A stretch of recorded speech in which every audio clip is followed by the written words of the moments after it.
मैं हूं अभिषेक मिश्रा और आप देख रहे हैं 15 मिनट की बायोलॉजी। अब से आने वाले 15 मिनटों में हम लोग 10वीं क्लास के बायोलॉजी के 7वें चैप्टर जनन को देखने वाले हैं। जनन को अंग्रेजी में हम लोग रिप्रोडक्शन कहते हैं। जनन क्या है? जनन एक प्रक्रिया है जिसके द्वारा कोई भी सजीव अपनी जनसंख्या में वृद्धि करता है। अब सर, ये जनसंख्या में वृद्धि करना आवश्यक है क्या? तो जनसंख्या में वृद्धि करना बेहद आवश्यक है, क्योंकि मान लीजिए कि धरती पर जितने मनुष्य हैं, एक दिन वो सब तो मर जाएंगे, और जब वो सब समाप्त हो जाएंगे तब मानव धरती पे बचेगा ही नहीं। इसके लिए आवश्यक है कि मानव अपने जैसे नए संतति का, मतलब नए संतान का सृजन करे, और यह प्रक्रिया जनन कहलाती है। बाकी नोट्स से आप परिभाषा लिख लेंगे।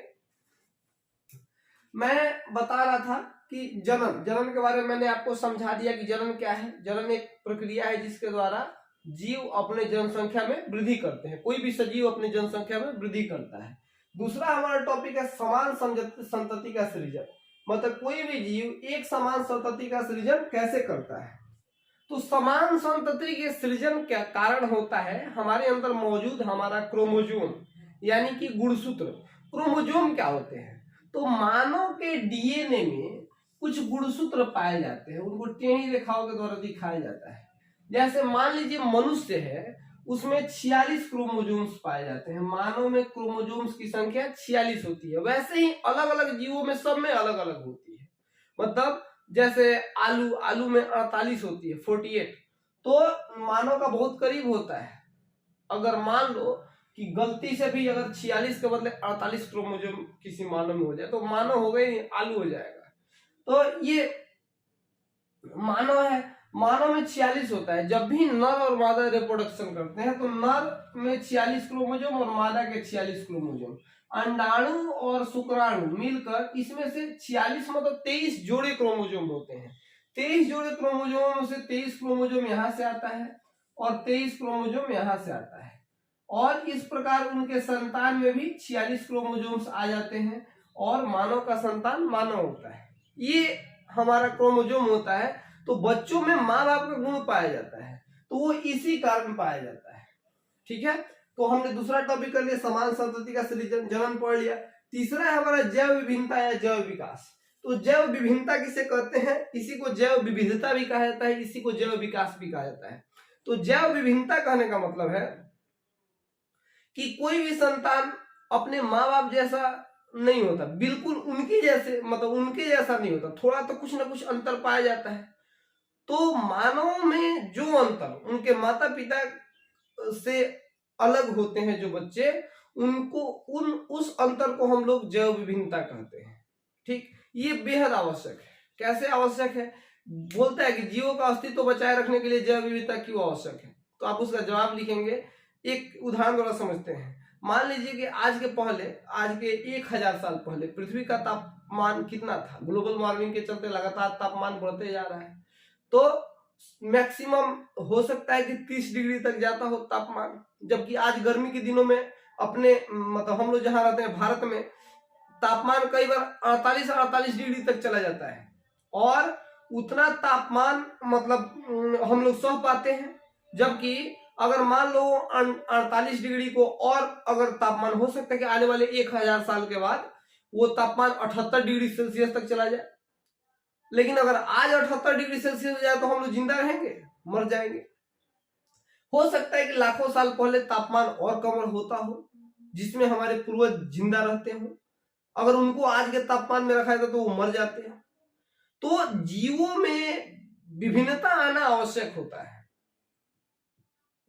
उसी विभिन्नता के कारण जीव अपना अस्तित्व तो बचाए रखते हैं। जैसे डायनासोर अपने अंदर बदलाव नहीं ला पाया, समाप्त हो गया। डायनासोर का कहानी तो आप सुने होंगे, है ना, फिल्मों में दिखाया जाता है। वो जीव अपने में बदलाव नहीं ला पाया, और वैसे एक एकलौता डायनासोर नहीं है, ये बड़ा पॉपुलर है इसलिए मैंने उसका नाम लिया। बहुत सारे जीव हैं। आप लोग ऐसे जानवरों का नाम तो सुनते हो जो विलुप्त होते जा रहे हैं। जैसे अपना राष्ट्रीय पशु बाघ, भारत में बाघ कम होते जा रहा है। सरकार को चिंता है कहीं वो समाप्त ना हो जाए बाघ, इसलिए टाइगर रिजर्व का स्थापना किया गया भारत में। तो जो जीव अपने अंदर बदलाव नहीं लाते हैं पीढ़ी दर पीढ़ी, तो बदलते मौसम के अनुरूप अपने आप को ढालेंगे नहीं तो एक दिन वो समाप्त हो जाएंगे, क्योंकि मौसम लगातार बदल रहा है पृथ्वी का। अब हम ये जैव विविधता का महत्व ये भी मैंने आपको समझा ही दिया, जैव विविधता का महत्व यही तो मैं समझा रहा था। अब बात करते हैं जनन दो प्रकार का होता है, एक लैंगिक जनन और एक अलैंगिक जनन। लैंगिक जनन किसे कहते हैं? जनन की वह प्रक्रिया जिसमें दो व्यष्टि भाग लेते हैं, मतलब जिसमें नर और मादा अलग अलग होते हैं, उसे लैंगिक जनन कहेंगे। अलैंगिक जनन किसे कहेंगे? जिसमें नर और मादा अलग अलग नहीं होते, उसे अलैंगिक जनन कहते हैं। अब लैंगिक और अलैंगिक जनन में इस वीडियो में हम लोग सिर्फ अलैंगिक जननों के प्रकार को पढ़ने वाले हैं, और अगले वीडियो में हम लोग लैंगिक जनन के बारे में पढ़ेंगे। अलैंगिक जनन कई प्रकार का होता है। पहला हमारा विखंडन है। विखंडन किसे कहते हैं? जब कोई जीव दो या दो से अधिक टुकड़ों में टूट जाता है और ऐसे दो जीवों का निर्माण करता है, उसको हम लोग विखंडन कहते हैं। एक एग्जाम्पल की तरह समझते हैं। आपने अमीबा का नाम सुना है? पहले चैप्टर से पढ़ा रहा हूं। इसमें केंद्रक होता है। अमीबा में रिप्रोडक्शन कैसे होता है? धीरे धीरे यह अमीबा जो होता है, इसका केंद्रक दो भागों में बंटने लगता है। ये देखो, इसका केंद्रक दो भागों में बंटने लगा, दिख रहा है ना, दो भागों में बंटता हुआ। कुछ दिनों बाद क्या होगा? ये अलग हो जाएगा, माफ कीजिएगा, ये अलग हो जाएगा, जगह के अभाव में छोटा छोटा चीज। अब सर अमीबा कभी ऐसे डिजाइन बना रहे, कभी ऐसे। आपको इतना तो पता होगा ना कि अमीबा ऐसा जीव है जो अपना आकार हमेशा बदल देते रहता है। अमीबा का चित्र आप कैसे ही बना दीजिए, गलत नहीं होगा। तो अब देखो, यही दो भागों में टूट के दो नए अमीबा का निर्माण कर लिया, तो इसको हम लोग कहते हैं द्विखंडन। जब एक जीव कोई टूटकर और दो भागों में बंट जाए तो उसे द्विखंडन कहते हैं, और जब बहुत सारे भागों में बंट जाए तो बहुखंडन कहते हैं। तो विखंडन आप समझ गए। इसका परिभाषा लिखिएगा। अलैंगिक जनन की वह प्रक्रिया है जिसमें कोई जीव दो या दो से अधिक टुकड़ों में टूटकर नए जीवों का निर्माण करता है। अब आ गया मुकुलन। मुकुलन किसे कहते हैं? मुकुलन समझते हैं। मुकुलन जनन की वह प्रक्रिया है जिसमें किसी जीव के शरीर में उभार आता है और वो उभार आगे चल के दूसरे जीवों में बदल जाता है। जैसे हाइड्रा है। अब यहाँ देखिएगा, मैं इसको मिटाता हूँ, अमीबा वाला को खत्म करते हैं, हाइड्रा को बनाते हैं। हाइड्रा एक ऐसा जीव होता है, इसमें थोड़ा सा उभार आएगा, ठीक है, और इस उभार के बाद ये थोड़ा बड़ा होके और अलग हो जाएगा। यही बड़ा होके दो ठो अलग अलग, ये तो स्पाइरोगाइरा एक हो गया, और ये जो टूट के ये भी अलग हो गया। अब इसको हम लोग कहते हैं बाबू मुकुलन। इसमें किसी जीव के शरीर में उभार आता है और वो उभार नए संतति का निर्माण करता है, इसको हम लोग मुकुलन कहते हैं। अब आते हैं पुनर्जनन। पुनर्जनन क्या होता है? तो पुनर्जनन को समझते हैं। पुनर्जनन जनन की वह विधि है जिसमें किसी जीव का शरीर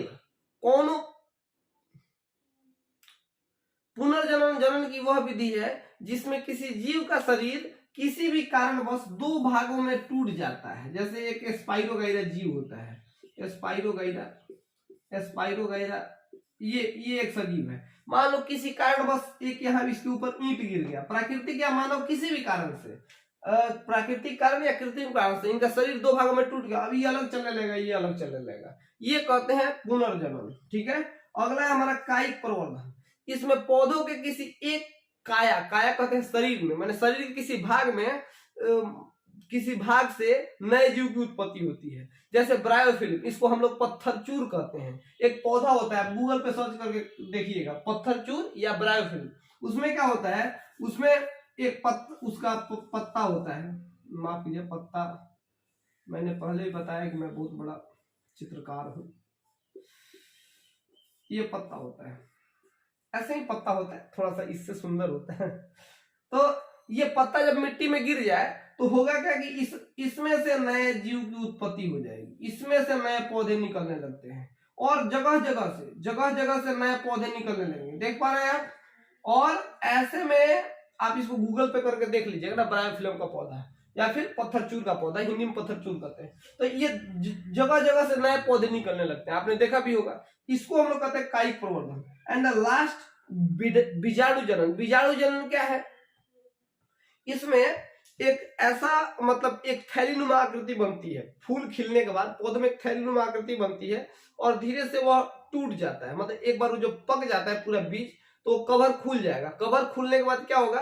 तो कवर खुलने के बाद उसके सारे बीज इधर उधर बिखर जाएंगे और वो सब एक नए नए पौधे का निर्माण कर लेंगे। इसको हम लोग कहते हैं बीजाणु जनन, है ना। ये होता है, आपने कभी आक का पौधा देखा है, अकोवन कहते हैं हमारे यहाँ आक को, और उसके पौधे में भी होता है। आपने कभी कपास देखा होगा, कपास जिससे रुई बनता है, वो भी ऐसे खुल जाता है और उसमें सब बीज, उसके जैसा सेमल होता है, सेमल का पौधा, वो भी उसमें भी ऐसे होता है। तो बहुत सारे पौधों में होता है बीजाणु जनन। तो ये आपका अलैंगिक जनन हमने समझ लिया। अगले वीडियो में हम लोग लैंगिक जनन को देखेंगे। आज के लिए बस इतना ही। Thank you.